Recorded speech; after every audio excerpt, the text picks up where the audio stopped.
de son don d'un président de Barça qui avait côtoyé Cruyff.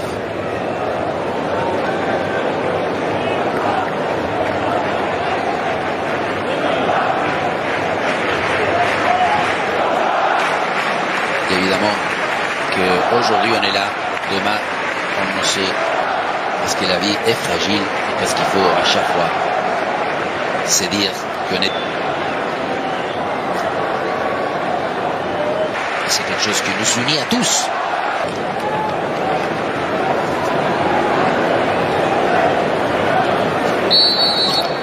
Barcelone va tenter de Fermin le centre, la récupération. Quel bel frappé, la finition de Ferran Torres, réussi pour le FC Barcelone. Voilà le remplaçant idéal, titulaire aujourd'hui. Ferran Torres, malgré son statut, est un joueur qui marque 1-0 pour le Barça. Ça démarre fort pour les joueurs d'Hansi Flick. Un but de courage et d'effort, de détermination, d'audace de la part d'un joueur. Encore une fois, je osais dire que quand il est titulaire, des fois, il n'arrive pas à marquer, à donner ce coup d'autorité qui va lui permettre sur cette action.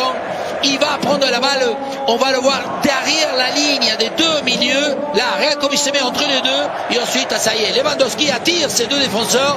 Marc Alonso, il va l'appeler parce qu'il lui laisse la carte de visite. Et à partir du moment où il va en diagonale, il élimine plutôt en diagonale. Ça fait... Encore même, hein. Oh, attention, Chesney l'erreur. Et voilà l'égalisation, Borja Iglesias. Chesney sorti loin de son but, a complètement loupé sa sortie.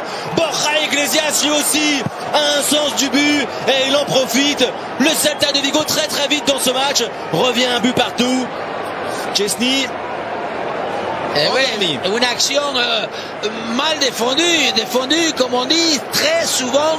Cette équipe qui va s'aligner, c'est d'abord c'est Marc Alonso qui fait la relance pied gauche et le centre, la passe de Pablo Durán, c'est encore à montrer parce qu'il va dans une zone, je crois. Regardez, Marc Alonso, c'est lui qui intercepte, poitrine, il avance, l'alignement de la zone, il ne s'est pas très bien aligné parce que Martin, il a... Qu'est-ce que c'est bien arrivé. Young. Il ralentit, il attend, il cherche la belle frappe avec l'effet un petit peu extérieur pour revenir dans le but de Chesney. La défense barcelonaise s'était endormie. Le panda Iglesias vient surprendre tout le monde au stade de Montjuic.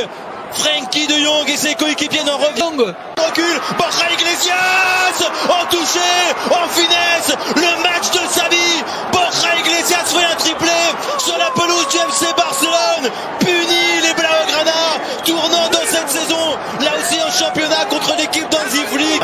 Il est là le ballon, et il est là, il est transformé par Dani Olmo. Barcelone très vite revient à un but du Celta. Dani Olmo à peine entré. Déjà l'espoir est de retour pour les joueurs d'Hansi Flick. Barcelone 2, Celta 3. Et dur, c'est bien. Entre de Lamine Yamal, Rafinha, la tête et l'égalisation. C'est lui, l'homme providentiel, c'est lui le déclencheur, l'homme des buts importants. Rafinha sur un centre déterminant de la part de Lamine Yamal. Remontada du Barça de 1-3. C'est penalty. Vous croyez? Oui. Il le touche, là, regarde le pied droit, il le touche là. Oh, il s'arrête. Ouais, il le tire très bien, Rafinha, avec la puissance et la hauteur, à la 98e minute de jeu, la responsabilité, il l'assume, la conséquence aussi, elle est belle pour Barcelone, +7 face au Real qui jouera demain et surtout...